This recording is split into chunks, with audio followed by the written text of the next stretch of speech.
Welcome to Fun Palais Podcast, where we are unpacking opinions and changing destinations. I am your host, Sherley, where each week we will chat about how to rise strong out of all types of obstacles that come with relationships. Through personal life experiences and discussions ranging from infidelity, trust, forgiveness, sex, heartbreak, self-love, and so much more. I am passionate and obsessed to provide guidance to every woman to create a better life. Let's dive in, pull up a seat, make sure you're cozy, and get ready to be challenged and encouraged while you learn.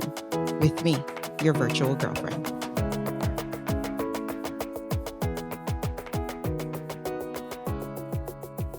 Welcome back to another episode of Fun Palais Podcast, and today for story time, we have a special guest. We have Jackie, who is a Chief Excellence Officer at Inspired Journey Consulting. As a sales solution strategist and brand ambassador for healing and wellness resorts, she helps clients stand out as an authentic wellness to reach their ideal guest. She is a DEI advocate, host of the podcast Through Inspired Eyes, and brings 19 years of travel and hospitality sales experience. Jackie is a coach for wellness travel designers to guide them in communicating the magic of their missions. Through a message of travel can heal, IJC's vision to encourage healing through travel for a kinder, more exclusive world. Welcome to the show, Jackie. And I will tell you, there are some bios that literally stump me. As you can tell, I don't practice anything. So it's very authentic. And sometimes I'm reading the bio, I'm like, no, Sherley, you didn't say that right. But I'm going to pass you the mic to add on to that and to add to it and correct any of my errors that you may have. Okay, thank you. Well, I do want to say that I'm trying to make a kinder, more inclusive world, not exclusive. So see, there we go. There we go. I would start there. But that is the sum of what I do, at least, not necessarily who I am, but definitely what I do for a living. So I started my business 2 years ago and continue to thrive and be driven by a purpose. Wonderful. Wonderful to hear, Jackie. Thank you for making that correction for me. And we're going to pass you the mic again to start off with your story and have our listeners hear what inspired you to go down this path. Well, I am a trauma survivor. And for me, I thought that that was surviving domestic violence at the age of 19 and 20. That was an emotionally destructive relationship that ended in stalking, and I had to get a restraining order. But as things grew throughout the years, I fell into a really deep depression.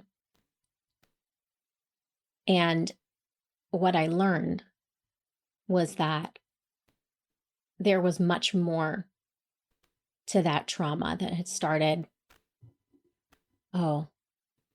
16 years before I thought it did. One of the things that I had growing up was this need to be happy all the time. I had to smile. I had to show joy.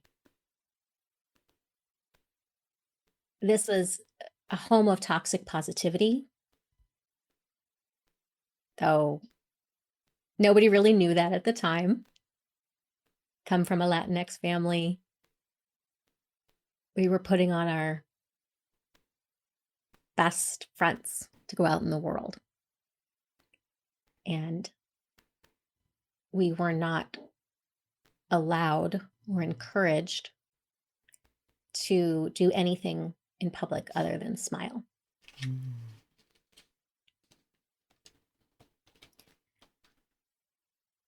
So that became one of my roles.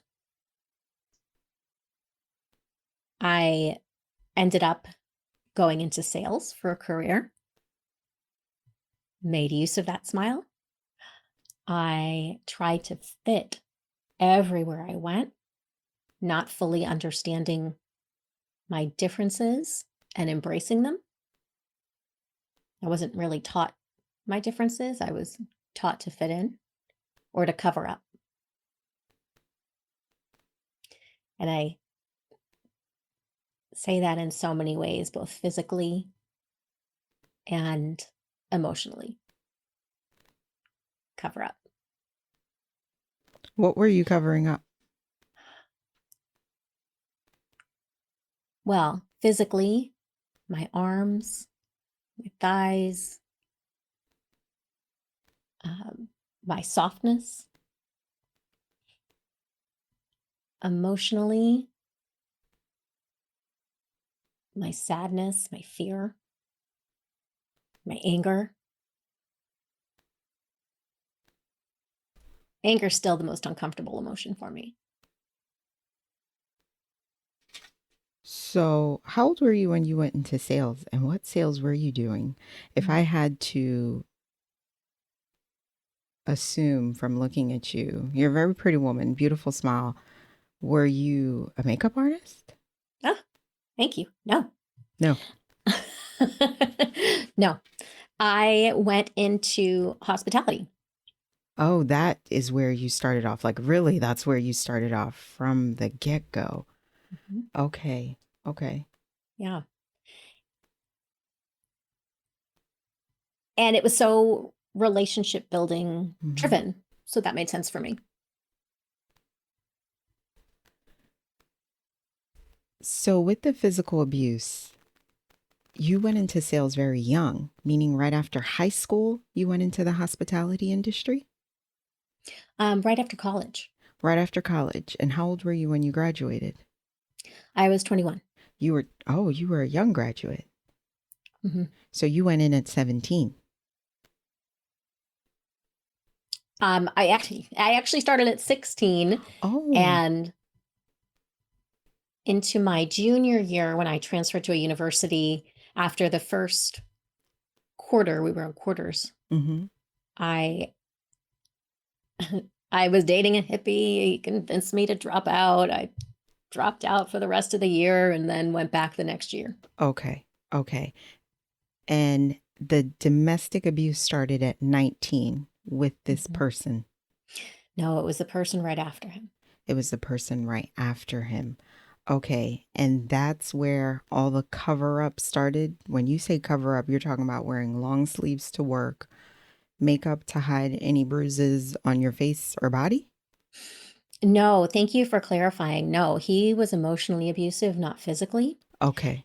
And the cover up came much younger, as in weight Oh, and not really recognizing the difference a body can be as a Latina and having to conform more to what a white figure would be. got it. I totally understand what you're saying because Latino women are very curvy, especially in the bottom portion, very curvy. So you felt shame for that. Mm-hmm. And it's crazy, Jackie, because that's what these girls are paying for these days, girl. I know. They are paying for this. They want that curvilicious booty, and you were trying to hide it. Mm-hmm. Interesting. And it's crazy how what one person is glorifying, another person is trying to take away. Absolutely. Very interesting. Now, you said this all started from your home, which is very true because the adults that we are today is the situation that we were in as children. And we don't even realize it until we are adults and we're going through healing is when we start realizing like, oh my gosh, this is my childhood replaying all over again as an adult. So was there domestic violence in the home towards one of the parents? No, there was not. There was sexual abuse towards me from my paternal grandfather. Mm-hmm. And within our nuclear family,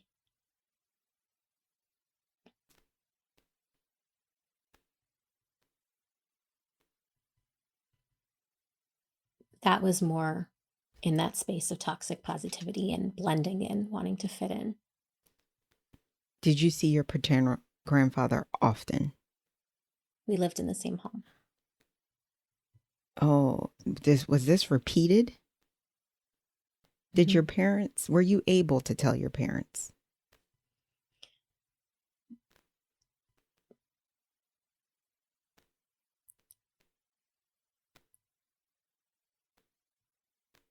I'm not sure I want to answer that. Not a problem. Understood. That's not a problem. So, how long did this continue? For 4 years. And you lived now you are my first guest to actually say you lived in the home with your abuser. Very interesting. How did you deal with this, and what were the ages for the 4 years? Sure. From 3 to 7. Oh, you were young. You didn't have a choice. It's not like you were like 14 to 17. Right. Okay. Very emotional for me because it's like that's such a young age. And as a mother, when I think of when my kids were 3, it's heartbreaking. It's very heartbreaking. And it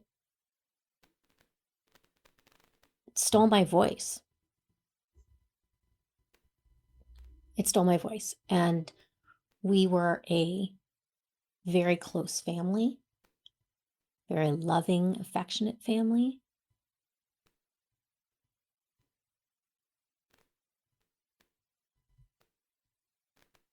And things had to be okay.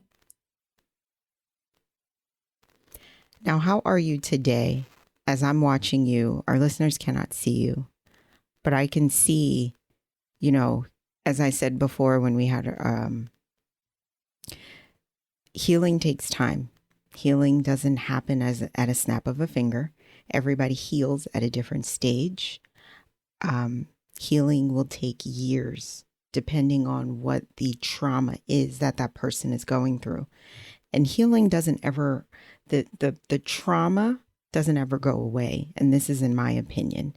You just learn how to cope and deal with it. And when those triggers come your way, you immediately kind of go into this fight mode where you're like, okay, I need to implement all my tools because this trigger is happening right now. I need to either go and meditate. I need to pray. I need to go and exercise. I need to, do my reading, whatever it is you need to do when that trigger hits. I can see even now talking about it, it affects you tremendously. Absolutely. And you're right. Healing is a journey. And it's something that happens every day. And I really started on this journey 14 years ago when I fell into that very deep depression. And I continue in therapy. I think therapy is the gift you give yourself. And I'm still unpacking my trauma triggers and recognizing the different kinds of trauma as well. So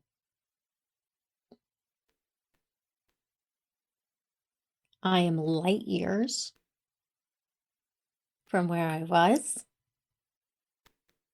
And I still keep learning ways to take care of little Jackie. I think I think that's probably where I'm at in the journey, because before I had to figure out how I could survive each day, and getting past survival into, okay, how do I process what I'm going through so that I don't cry every day, Mhm. that I can function. Mhm. Um, Getting those tools down, not being in a state of panic 24 hours a day, not having massive anxiety attacks, staying positive, learning how to be happy, how to choose happiness, practice gratitude, all of those tools along the way. And now I'm finally ready to talk to little Jackie and help her heal, because that's still a big process. I like how you created like an alter ego for it, like little Jackie. I'm ready to talk to little Jackie because I have to let little Jackie know that things are okay and we're going to get through this. And that's a nice way, even for our listeners, to help. I feel like even through trauma that they're going through, um, put it in that category in their mind. I'm going to help the little person that I was heal from that and let them know it's okay. We're going to get through this because, like I said many times, that's where the hurt, the trauma starts, is from the little version of us. Our parents do the best that they know how to possibly do. And we don't realize until we're adults where, like, how destructive of a situation we were in.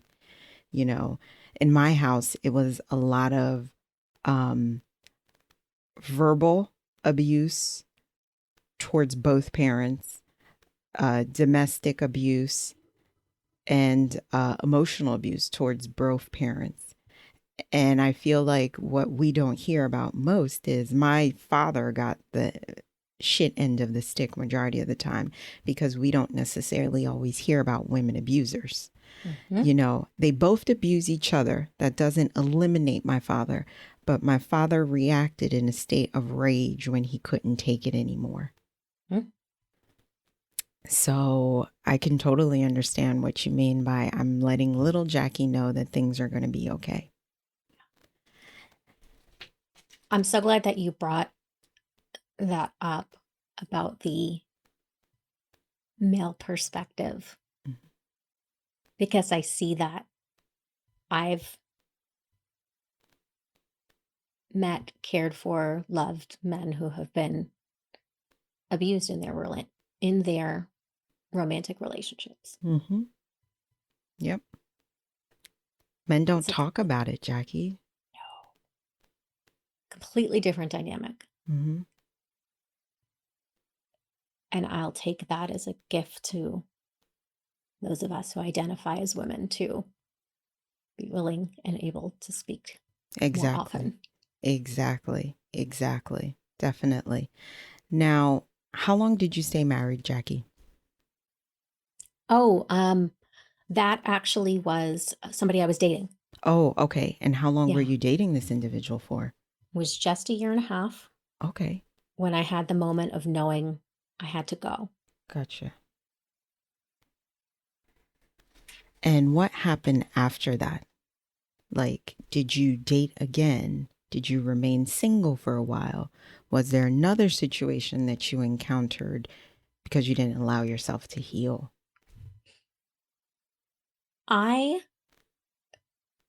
Well, first, he had started stalking in some way. So I went to court and got a restraining order. Mm-hmm. Then I went and got some support from a safe house where I learned about red flags, Mm-hmm. because I wanted to recognize how not to get into that scenario again. Mm-hmm. So that made me very particular about dating.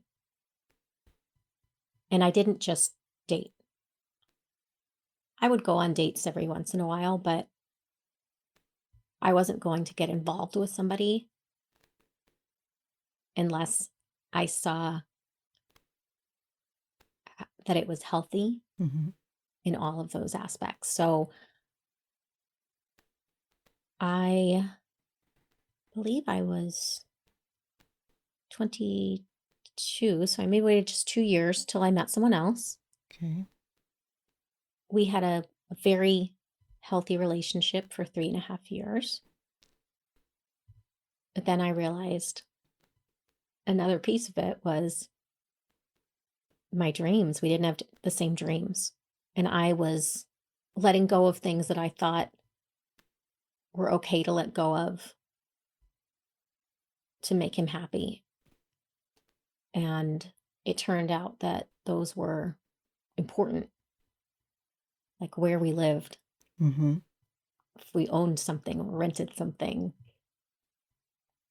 traveling, things like that. Mm-hmm.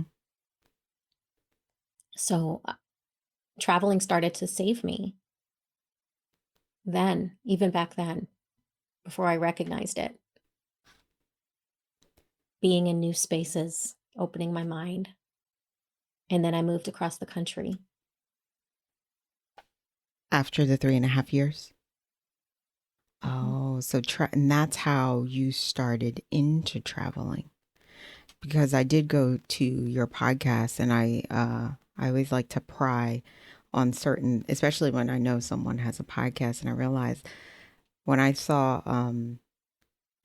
Through Inspired Eyes, I thought it was going to, I assumed solo, motivational, inspirational. And then I was like, oh, this is about traveling. Okay. So that's how you got into traveling at the age 22, 23, 24, 25, right about 25, 26-ish. Yeah. So when I started in the hospitality industry, I was working in hotels. So I had the chance to travel for business. Ah, okay. And at the Okay. time, it was pretty minimal because it was around trainings or company meetings, Mm-hmm. but still exciting. And I met women, I remember, who moved to a new city and they didn't know anybody. And I thought, God, that is so inspiring. And it just really hit me every time I met them. And I thought, I want to be like them. And the chance came my way. And my now ex was not ready for that chance. Mm-hmm. So I made it happen for myself.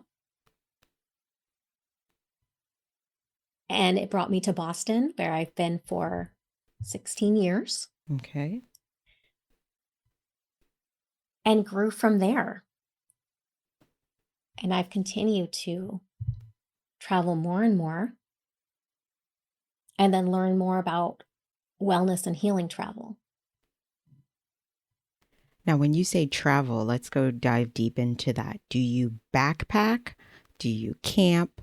Is this luxury travel where Jackie's staying at 5-star hotels, eating at 5-star diners?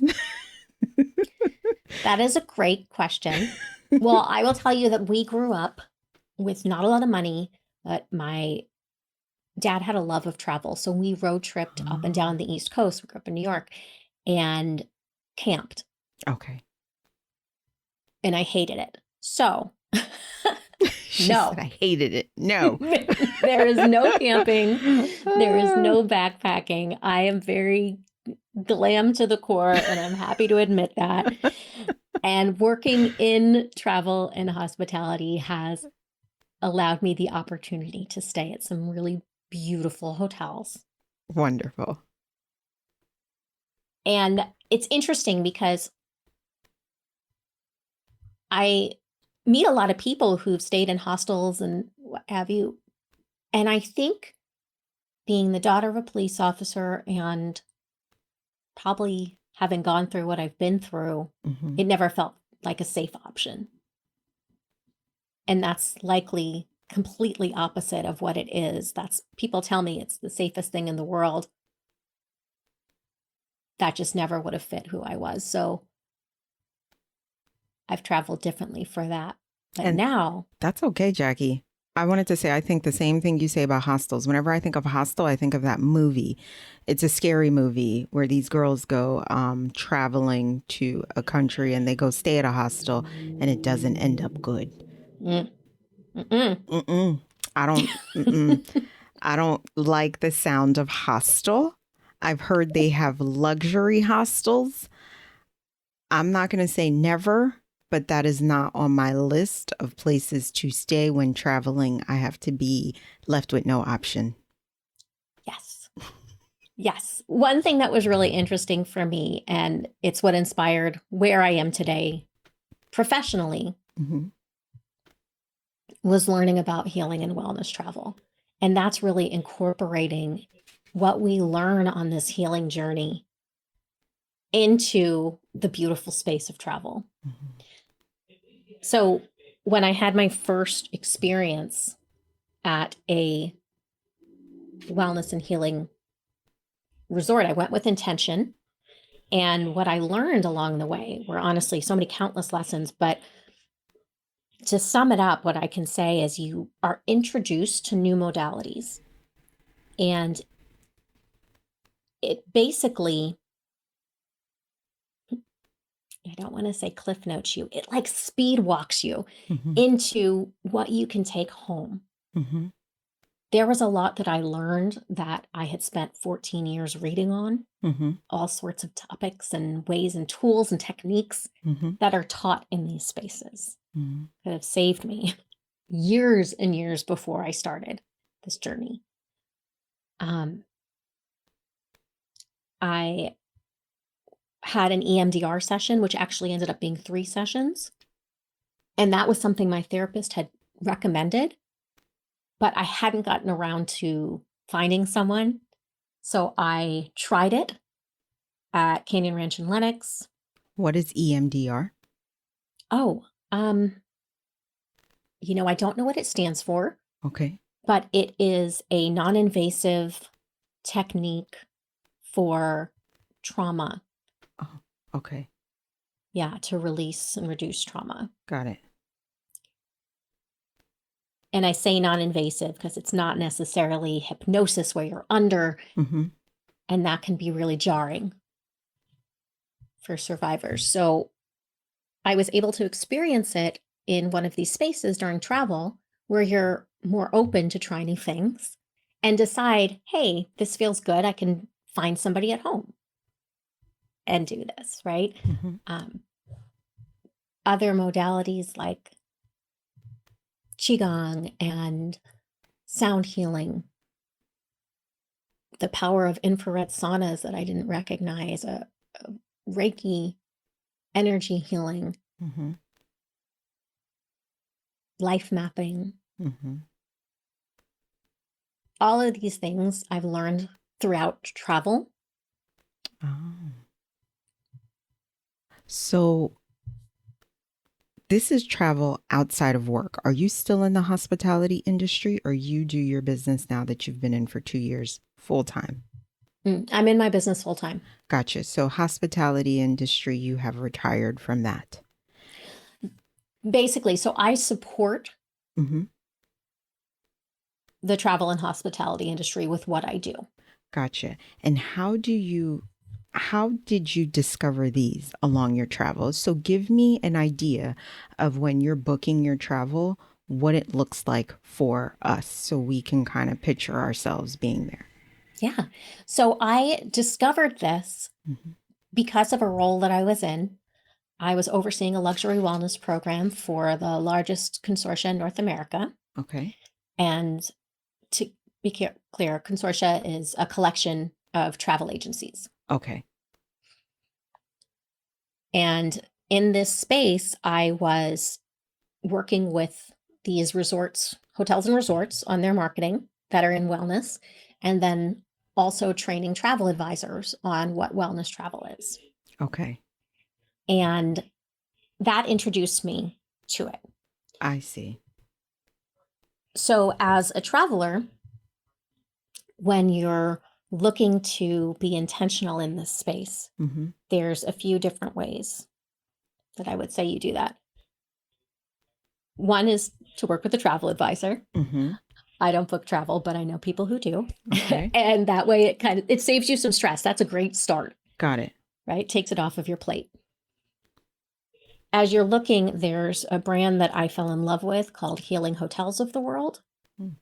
And all of the hotels in their collection have been thoroughly certified. I mean, 2,500 questions on a checklist to make sure that they meet. And those are dedicated to not just wellness, which is mind, body, soul, Mm-hmm. but healing. So it has all those elements and then goes even deeper into that intent of healing. Okay. Right. That's another. So as you're going into a wellness experience, starting with, I'm going to start with body because I think that's what people think of the most. Okay. You think about your food choices, and they are not sad salads, but fresh, organic, probably locally grown fruits and vegetables. There could be plant-based meals. There could be seafood or grass-fed. It depends on the place that you go, but Okay. really it is about making sure what's put into your body fuels your body and Gotcha. tastes delicious. Got it. In terms of moving your body, it's about mindful movement. Okay. So I very blatantly hate exercise. You're not the only one. I don't like it. I do it because I have to. My kids are every now and then my motivation. They're so rude and disrespectful. I thought you were going to exercise. Mind your business. Yeah, I don't want to hear it. I don't want to hear it. I've been too mindful of weight and size for too long and dieted back and forth, honestly, probably since I was at least 10 years old. What are if you not doing earlier. dieting at 10, Jackie? I know. Jackie. My family was always dieting, so Really? I joined. I didn't know that was something big, and I'm sorry if this sounds ignorant. Latinos are into dieting?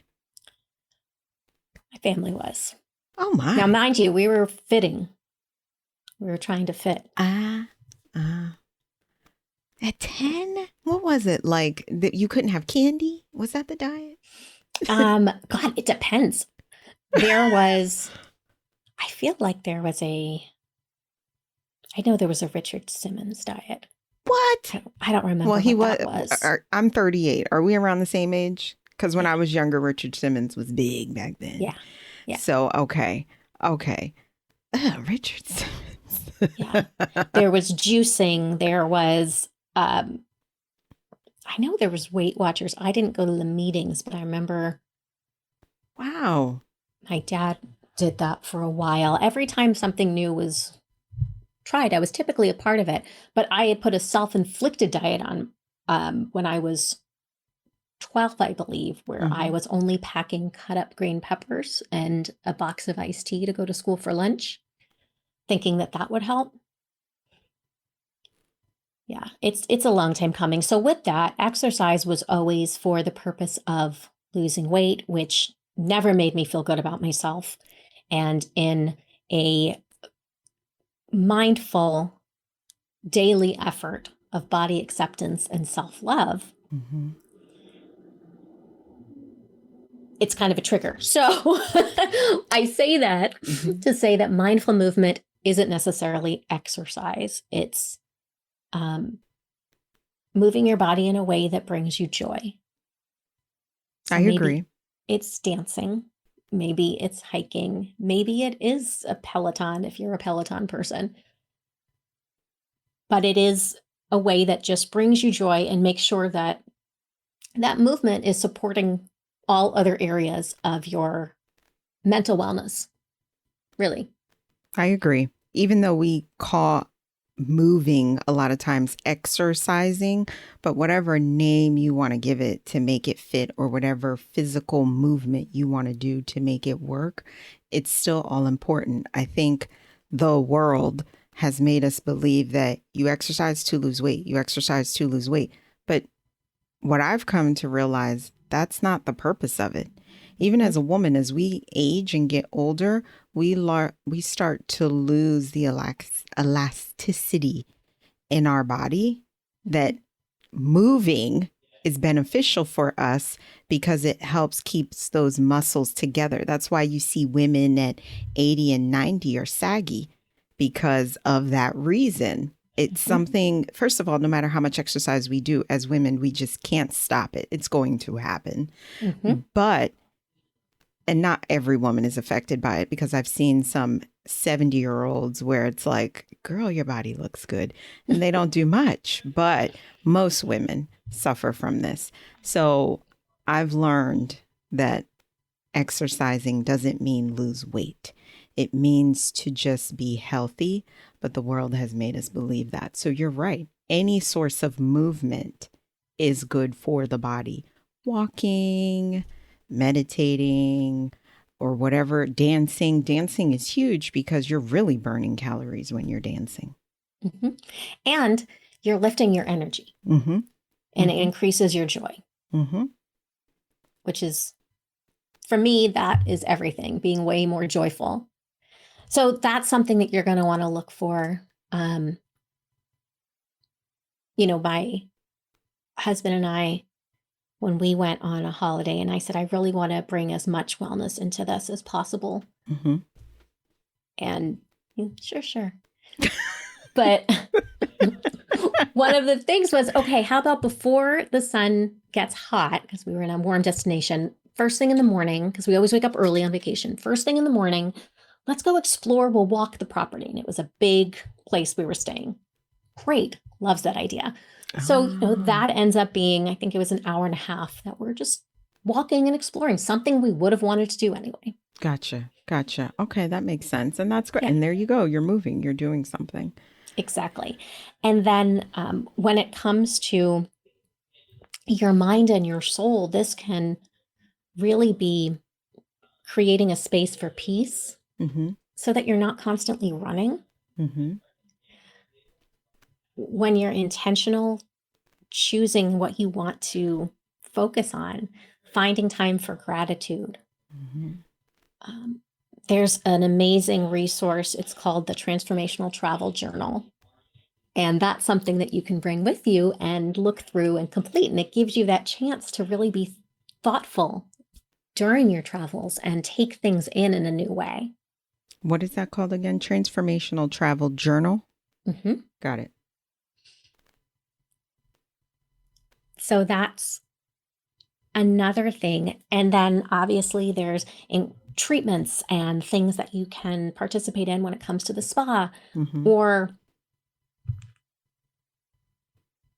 being in community and having conversations that are important. Gotcha. And important ranges. It's not necessarily political issues, though it could be, but it's more like, how do we fit into this? How can we be a better part of it? How does it make us feel? So, and exploring that. So I have a question when it comes to travel.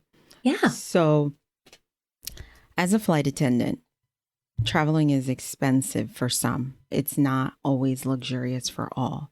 So based on what you do, and maybe for someone who is keen for all this, but maybe budget might be an option, what's a way that they could either get started or still maybe travel? Like you said, your father was a big road tripper.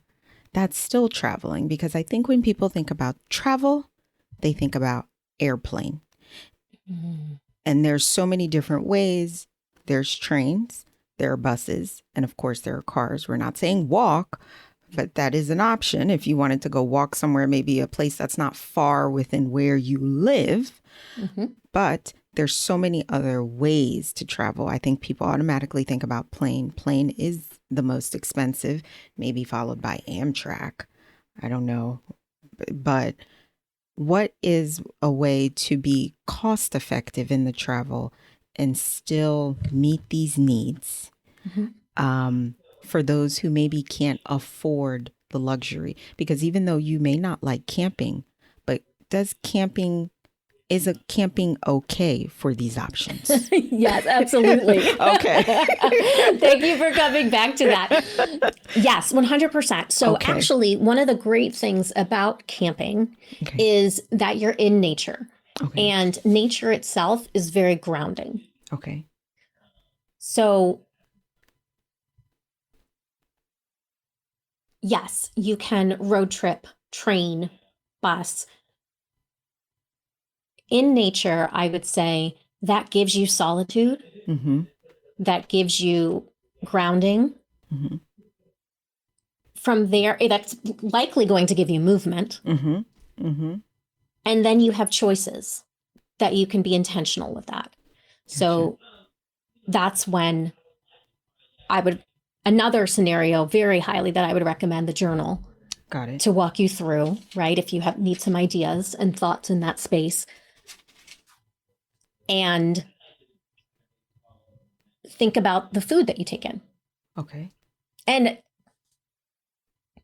again, I'm a chocoholic.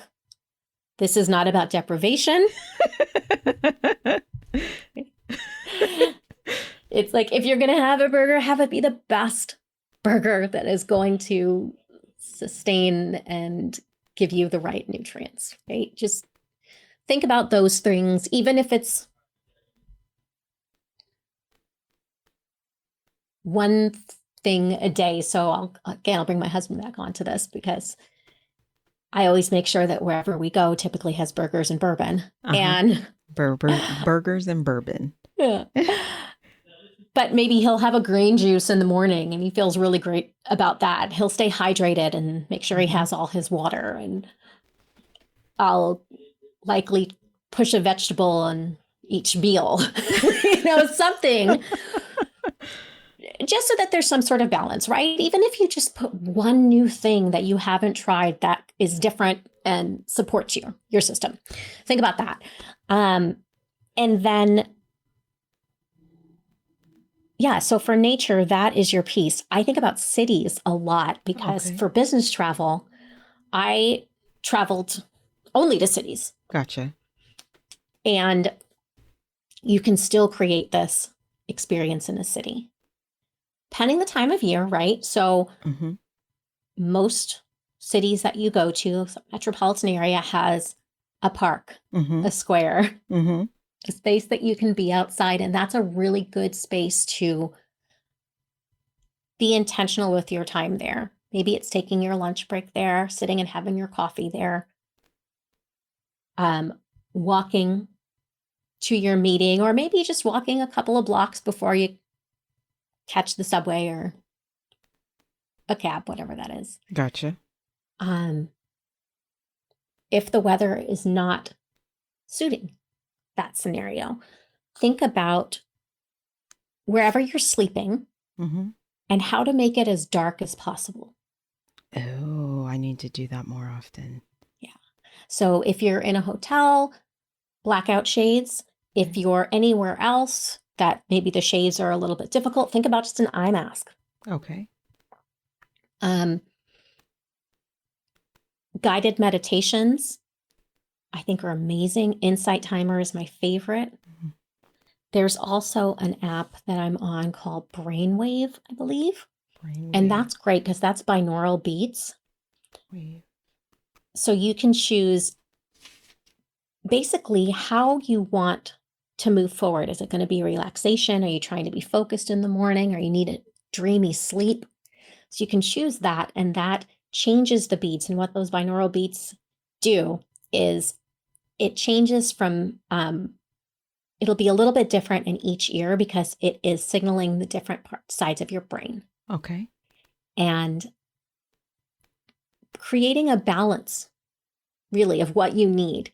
Gotcha. And then you get to choose your background noise to go with it, whether it's a flowing river or a forest, rain, thunder, ocean waves. Okay. Those kind of things. And so that's a great tool for sleep or for any time of the day when you need something. And I usually use that as part of my meditations in the morning and afternoon. Brainwave is an app? Mm-hmm. Okay. Gotcha. Yeah, I will tell you, I think I paid $4.99 for that $4.99, and it's for the year or forever. I don't know. Gotcha. That's fine. And the transformational travel journal is Mhm. something people can buy like off Amazon, right? I believe it's on Amazon. I'll send you a link as well. Wonderful. Thank you. I'll include it when I post all your stuff up. Cool. How often do you travel, Jackie? Not nearly as often since the pandemic. Understandable. Understandable. What were you averaging? Oh, wow. So my travels decreased throughout the years. At one point for business travel, I was traveling 80% of the time. Oh, that's a lot. Mm-hmm. Then I went down to 30, then probably up to about 45. Okay. And now I'm going to guess that I will end up taking, as things pick up again, maybe 6 trips a year for business. What percentage do you call that? Not bad. I don't think that's bad. No, not bad. No, Yeah, I don't think that's I bad. think That's every other month. right. I don't think that's bad at all. And then everything else ideally will be for me.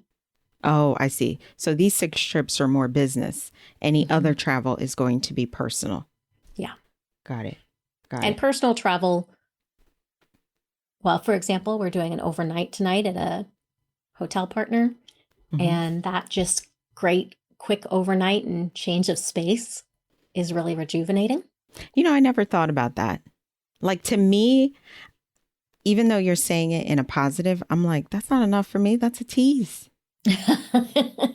I mean, I get it. The change of scenery sometimes is good. Doing different things is good.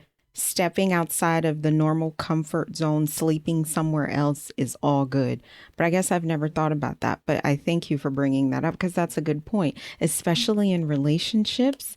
Couples, sometimes that's a good thing for them to do, to change their scenery. Even something as simple as just sleeping somewhere for the night. It makes such a huge difference. I will tell you that the first time that we implemented this as a family, because it is my husband and I and our 13-year-old daughter, and our dog died. And when he died, I thought, we need something. Gotcha. So we planned an overnight at a hotel in Boston, and we just did one night, and we worked from that space. And at the time she was doing remote because of the pandemic that day.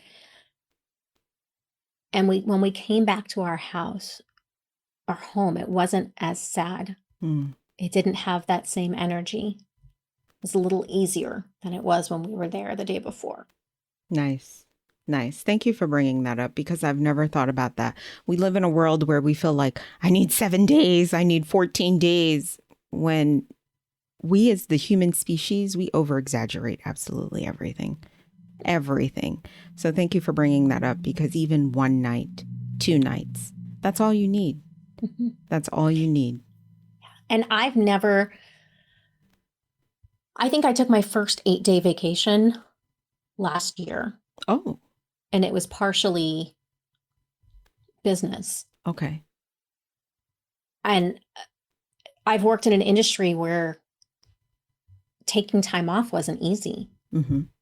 So I've always made the most out of little amounts of time. Now I'm going to longer, to be on that 7 to 14 days, longer time away, because I know how healthy it is. But we have to do what's manageable, and we can't wait till we burn out. You're right. You're right. We have to do what is manageable. I like that. We have to do what's manageable. Now, before we go today, I have a question for you. What does life look like now for healthy Jackie, who is married with a child? And of course, we've already said healing is a continuous journey. But how is life now for you through the healing stages that you have been through, especially as a mother? We're both mothers, so we can understand, especially what you went through as a child, what you experienced in your past relationships. How is life now? And then segue into word of advice you want to offer to women out there Mm. that are going through a rough time in their relationship, whether it be physical, emotional, spiritual, or financial abuse? Life now is amazing. I don't know if my smile could get any bigger. Because of my healing and the time and effort I've put into it and how intentional I've been, and that I continue on this journey, my marriage thrives. The partner that I chose to live my life with is everything and more. We have the strongest communication. That is our number one from day one. And I wouldn't have been able to do that without going through this, because like I said, I lost my voice. Mm-hmm. And we can be emotionally intelligent in our communication. As a mom, I can be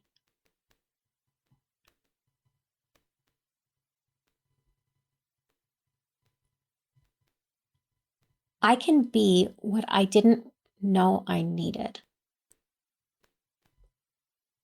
and provide insight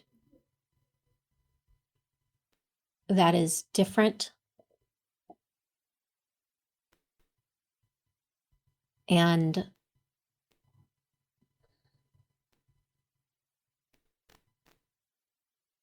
teach her tools on how to be mentally well. And that's been a very big part of my contribution in parenting. I am a stepmom. Mm-hmm. And Don't discredit that. I right. mean, that's still important, Jackie. You know, you're still a mother figure, even if she didn't come out of your vagina.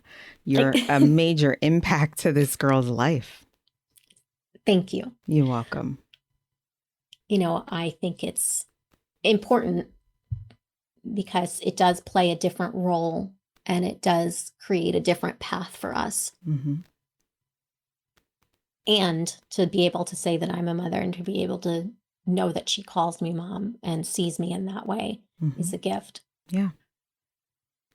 And a big piece of what I bring is supporting her mental wellness and creating a home that is peaceful and full of respect and kindness. My advice for women in abusive relationships: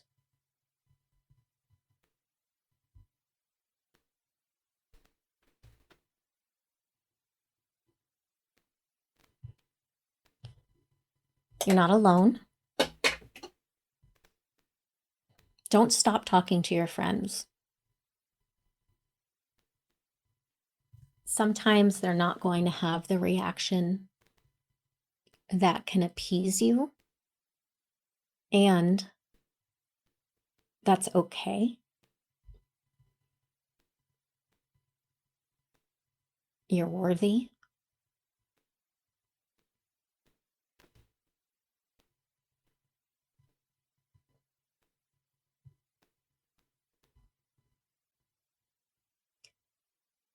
And I would say, lastly, change is hard. Healing is hard and worth it.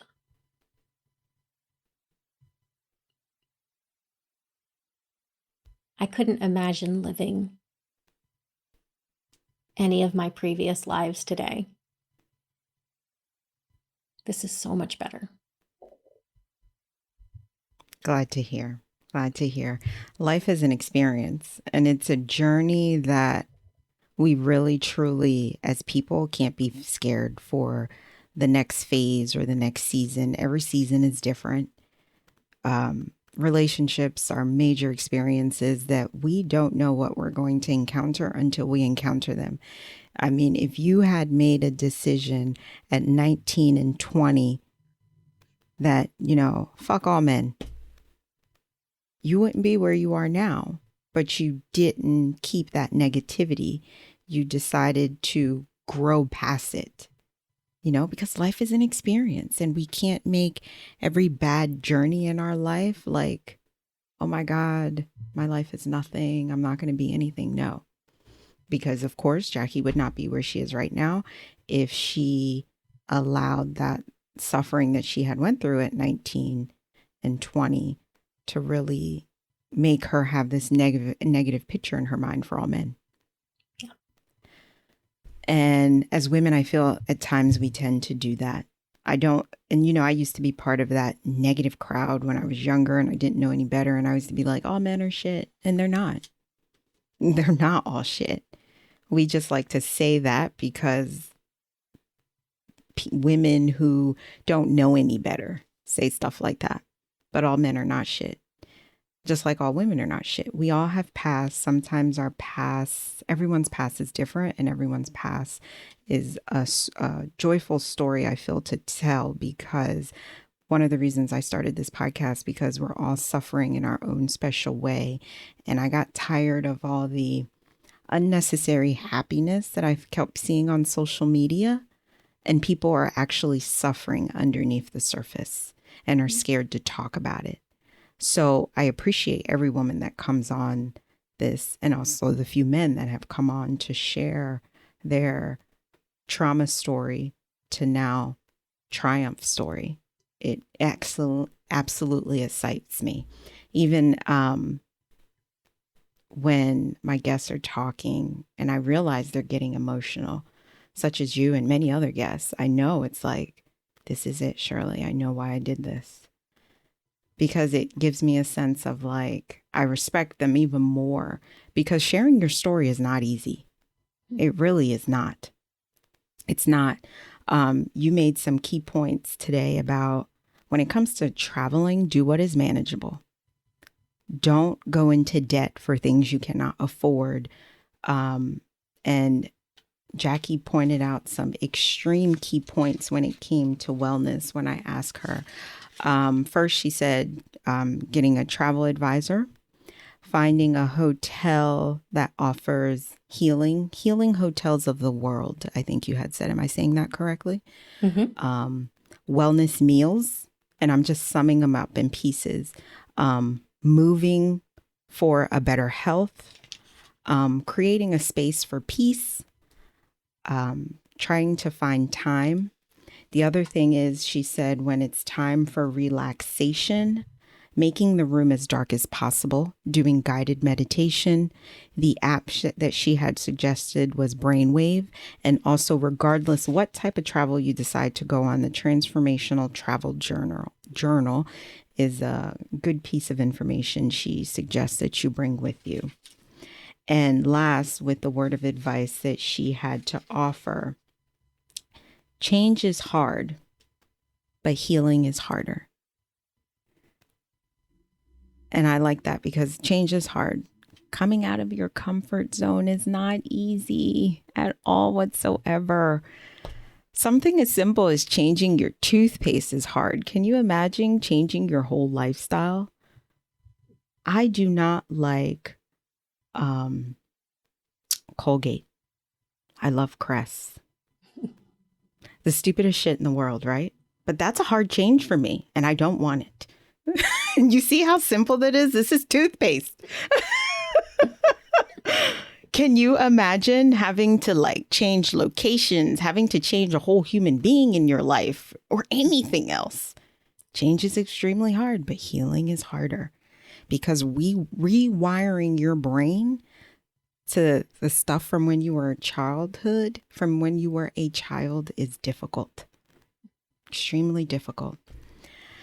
So, Jackie, I want to thank you for being a guest today. You offered us a significant amount of information. Travel is very important. I travel just as much as you used to right now as a flight attendant, always somewhere doing something. My second home is an airplane. Thank you also for letting people know, if you can't afford to get on a plane, there are other means of travel, and you can still fulfill these things that Jackie have provided us.